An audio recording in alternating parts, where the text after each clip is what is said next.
भक्तों, अब ये हिस्सा बेहद ध्यान से सुनिए, क्योंकि यहां वह रहस्य आने वाला है जिसे जान लेने मात्र से जीवन की दिशा बदल सकती है।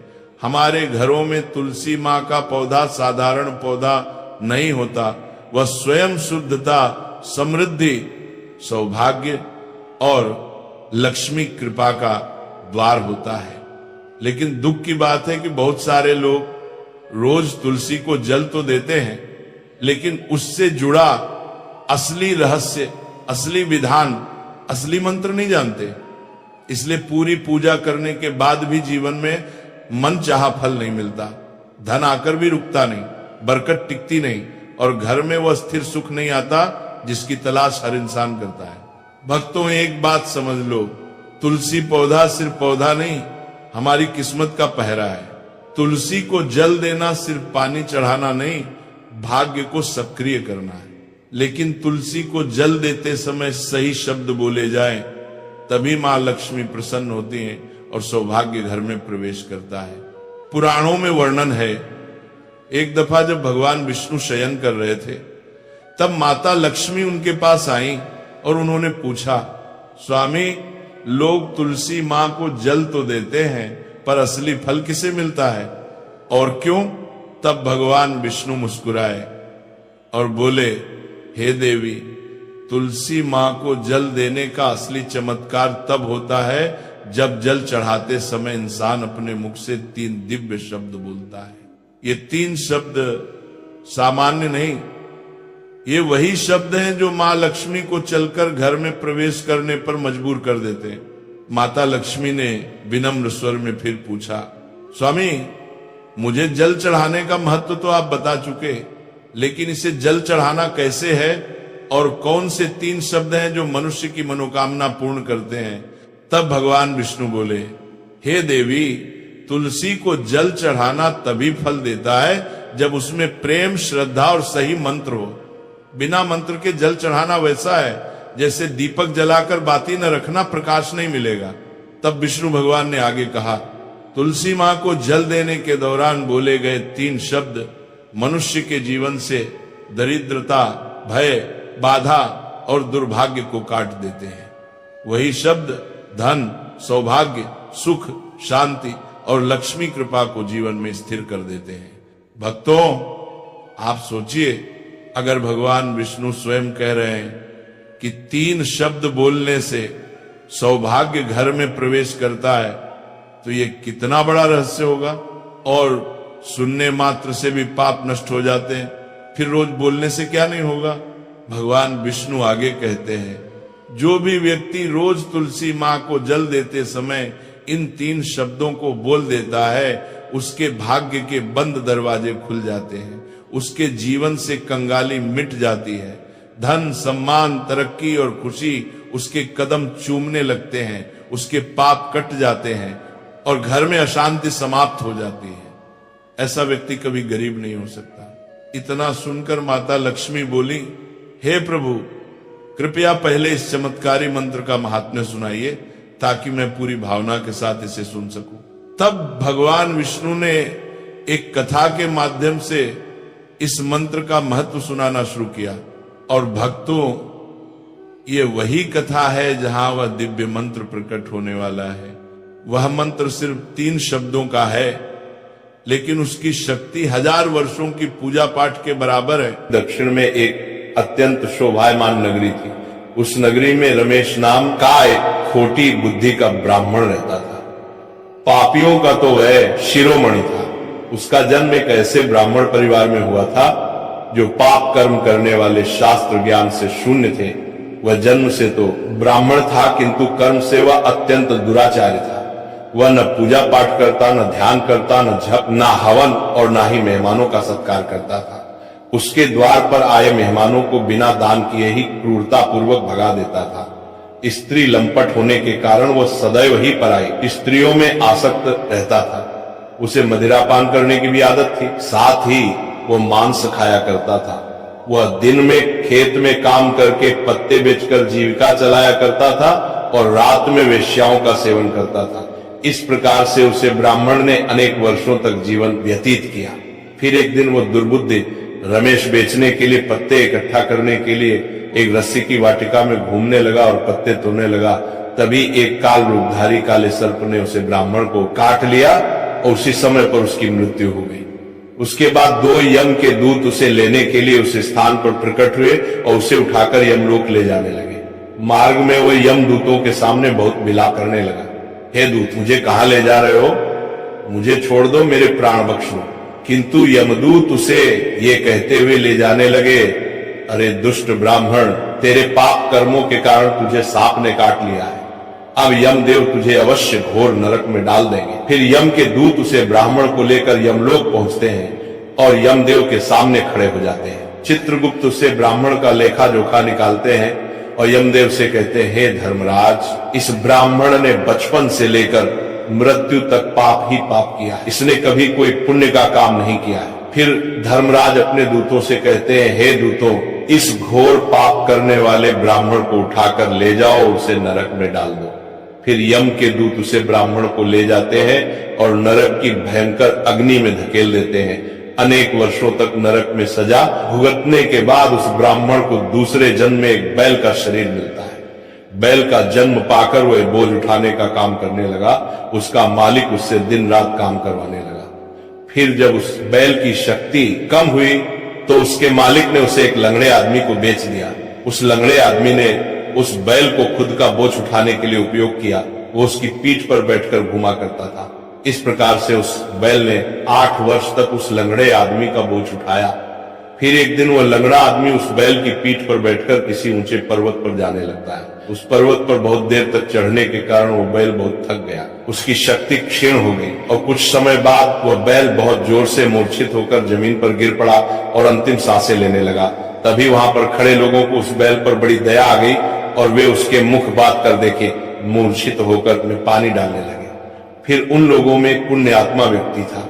उसने उस बैल का कल्याण करने के लिए अपना पुण्य उस बैल को दे दिया। उसे देखकर अन्य लोगों ने भी अपना अपना पुण्य याद करके कुछ पुण्य उस बैल को दे दिया ताकि उसे मुक्ति मिल सके। उसी भीड़ में एक वेश्या भी खड़ी हुई थी। सभी लोग अपना पुण्य उस बैल को दे रहे। यह देखकर उस वेश्या ने भी अपना पुण्य उस बैल को दे दिया। कुछ देर बाद उसे बैल की मृत्यु हो जाती है। फिर उस स्थान पर यमदूत आते हैं और उस बैल के शरीर से उस ब्राह्मण की आत्मा को निकालकर यमलोक ले जाते हैं। यमलोक ले जाने पर उसे यमदेव के सामने खड़ा किया जाता है और फिर चित्रगुप्त उसका लेखा जोखा देखते हैं तो वे आश्चर्य में पड़ जाते हैं। उस वेश्या के द्वारा उस बैल को दिया हुआ पुण्य बहुत बड़ा होता है। उस पुण्य के प्रभाव से सभी जन्मों के पाप नष्ट हो जाते हैं। फिर यमदेव उस ब्राह्मण के सभी पाप क्षमा करते हैं और कहते हैं, हे ब्राह्मण, उस वेश्या ने तुझे अपना पुण्य देकर तुझ पर बड़ा उपकार किया है। केवल उसी के पुण्य के कारण तुम्हारे सब जन्मों के पाप नष्ट हो गए हैं और यमदेव उसे फिर से इंसान जन्म प्रदान करते हैं। बार वो पृथ्वी पर आकर एक उत्तम ब्राह्मण कुल में जन्म लेता है। उस महापुण्य के प्रभाव से उसे इस नए जन्म में अपने पूर्व जन्म की बातें याद आने लगती हैं। जब वो ब्राह्मण बड़ा हो जाता है तो उसे याद आता है कि पिछले जन्म में जब वो बैल था तब एक वेश्या ने उसे उसका पुण्य दे दिया था। इसीलिए उसके मन में उस वेश्या के बारे में जानने की इच्छा होती है और उसे महापुण्य के बारे में जानने के लिए उस वेश्या का पता लगाकर उसे ढूंढते हुए उसके नगर में चला जाता है। वह वेश्या बूढ़ी हो चुकी थी। फिर जब उसे वो वेश्या मिल जाती है तो वो उसके सामने जाकर उसे बार बार प्रणाम करता है और उस वेश्या का धन्यवाद करने लगता है। वह वेश्या कहने लगती है, हे ब्राह्मण श्रेष्ठ, आप कौन है और किस कारणवश आप मुझ में वेश्या को धन्यवाद दे रहे हैं? मैंने आपका कौन सा कार्य किया है जो आप मुझे नमस्कार कर रहे हैं? तब वो ब्राह्मण कहता है, हे माँ, मैं वही बैल हूं जिसे तुमने अपना पुण्य दे डाला था। अपने पाप कर्मों के कारण मुझे पिछले जन्म में बैल होना पड़ा था। उस पर्वत पर जब मैं मर रहा था तो तुमने मुझे अपना पुण्य दिया था। तुम्हारे पुण्य के प्रभाव से ही आज मुझे फिर से इंसान जन्म मिला है। तुम्हारे द्वारा दिए गए उस पुण्य के कारण मुझे अपने पूर्व जन्म की सारी बातें याद हैं। किंतु हे माँ, मैं आज यहाँ पर ये जानने के लिए आया हूँ कि तुमने मुझे उस समय पर अपना कौन सा पुण्य दिया था जिस कारण से मेरे सभी जन्मों के पाप नष्ट हो चुके हैं। मैं उस पुण्य के बारे में जानना चाहता है। तब वेश्या ने कहा, हे ब्राह्मण श्रेष्ठ, मैंने तो अपने जीवन में कोई पुण्य के काम नहीं किए हैं, किंतु मेरे घर में एक तोता है जो पिंजरे में रहकर हमेशा कुछ बोलता रहता है, जिसे सुनकर मेरा अंतकरण पवित्र हो गया है। उसी तोते के द्वारा बोले गए मंत्र का पुण्य मैंने तुम्हें दान में दिया था। फिर वह वैश्य और वह ब्राह्मण उस तोते के पास जाते हैं और उसे पूछने लगते हैं, हे शुक, तुम कौन सा मंत्र बोलते रहते हो जिससे हमारे जीवन का उद्धार हुआ है? ये मंत्र तुम्हें किसने सिखाया और इस मंत्र का क्या अर्थ होता है? तब उस तोते ने अपने पूर्व जन्म का वृतांत सुनाना आरंभ किया। वह तोता कहने लगा, हे ब्राह्मण श्रेष्ठ, पिछले जन्म में मैं एक ब्राह्मण था। मैं अपने ज्ञान के अहंकार में अंधा हो चुका था। मैंने कभी गुरुजनों का आदर नहीं किया, सदैव ही उनका अपमान किया। मुझे अपने ज्ञान पर इतना अधिक घमंड हो गया था कि जिस कारण से मेरा क्रोध बहुत अधिक बढ़ गया और मैं सभी से द्वेष करने लगा, अन्य मनुष्यों को तुच्छ समझने लगा, विद्वानों का भरी सभा में अपमान करने लगा। फिर कालांतर में मेरी मृत्यु हो गई और मुझे यमलोक ले जाया गया। पूज्य जनों और गुरुजनों का अपमान करने के कारण मुझे तोते के कुल में डाल गया और मेरा जन्म एक तोते के रूप में हो गया। मेरे पाप कर्मों के कारण छोटी अवस्था में ही मेरा अपने माता पिता से हो गया। फिर मैं पेड़ की डाल पर बैठकर रो रहा था तो उसी स्थान से कुछ मुनि जा रहे थे। उन्होंने मेरी दयनीय पुकार सुनी और मुझे लेकर अपने आश्रम में चले गए। वहां उस आश्रम पर उन्होंने मुझे एक सुंदर पिंजरे में रखा और मेरा अच्छी तरह से ख्याल रखा। वे मुझे प्रतिदिन भोजन दिया करते थे और पढ़ते थे। उस स्थान पर वे ऋषि मुनि, उनकी स्त्रियां और बालक सभी प्रतिदिन तुलसी के पौधे को जल देते थे और उसके सामने एक मंत्र का जप करते थे। उन्हीं के मुख बार बार उस मंत्र को सुनकर मैंने उसे रट लिया और तभी से मैं उसे पाठ करते थे। मंत्र को जान गया हूं और वही मंत्र मैं दिन रात बोलता हूं। उस मंत्र के प्रभाव से मेरी कभी मृत्यु नहीं हुई और मेरी आयु 100 वर्ष की हो गई और मैं इतने वर्षों तक जीवित रहा। इसी बीच एक रात को एक चोर उस स्थान पर आ गया और उसने मुझे वहां से चुरा लिया और फिर इस वेश्या ने मुझे उस चोर से खरीद लिया। इस वेश्या के घर पर आने के बाद भी मैं उस मंत्र को बोलता रहता था, जिसे सुनकर इस वेश्या का मन भी पवित्र हो गया और वेश्या का काम छोड़कर भगवान विष्णु की भक्ति करने लगी। उसी मंत्र के प्रभाव से मेरे पूर्व जन्मों के सभी पाप नष्ट हो गए और इसी मंत्र के प्रभाव से इस वेश्या का भी अंतःकरण पवित्र हो गया। हे ब्राह्मण देवता, इस मंत्र के पुण्य से आप भी पाप मुक्त हो गए हैं। इस प्रकार से तोते ने उस ब्राह्मण को और उस वेश्या को सारा वृतांत सुना दिया, जिसे सुनकर वो ब्राह्मण और वेश्या दोनों ही अत्यंत प्रसन्न हुए और फिर वे दोनों ही प्रतिदिन तुलसी मां को जल देकर उस मंत्र का जाप करने लगे। फिर वह वेश्या और वह ब्राह्मण तीनों उस मंत्र के प्रभाव से दिव्य विमान में बैठकर विष्णु लोक को चले गए। भगवान विष्णु कहते हैं, हे देवी मां लक्ष्मी, देखा आपने केवल तुलसी मां के इस मंत्र के प्रभाव से उस तोते के, उस वेश्या के और उस ब्राह्मण के सभी पाप नष्ट हो गए। इसीलिए प्रत्येक इंसान को रोज तुलसी मां को जल देते समय इस एक मंत्र का उच्चारण अवश्य करना चाहिए। हे देवी, वह मंत्र इस प्रकार है, इसे तुम ध्यान से सुनो। ओम वृंदावनी स्वाहा, ओम वृंदावन स्वाहा। भगवान विष्णु कहते हैं कि जो भी स्त्री प्रतिदिन तुलसी मां के समक्ष इस मंत्र का उच्चारण करेगी वह सौभाग्यशाली बनेगी। जो भी पुरुष तुलसी मां के सामने इस मंत्र का उच्चारण करेगा उसे अक्षय धन की प्राप्ति होगी। जिस घर के सामने प्रतिदिन तुलसी मां की पूजा की जाएगी उस घर में साक्षात लक्ष्मी का वास होगा। तुलसी मां का यह मंत्र राज कल्प तरु है, यह समस्त फलों को प्रदान करने वाला है। अतः जो भी तुलसी मां के सामने इस मंत्र का उच्चारण करेगा उसे संपूर्ण सिद्धियां प्राप्त होंगी। स्त्रियों को सदैव ही स्नान करके अपने बाल बांध कर मांग में सिंदूर भरकर प्रतिदिन तुलसी मां को जल देना चाहिए और इस मंत्र का उच्चारण करना चाहिए। रोज तुलसी मां के पौधे की परिक्रमा करनी चाहिए, इससे सभी दोष नष्ट हो जाते हैं। प्रतिदिन शाम के समय तुलसी मां के पास दीपक जलाना चाहिए और तुलसी मां के पास बैठकर भगवान विष्णु की आराधना करनी चाहिए।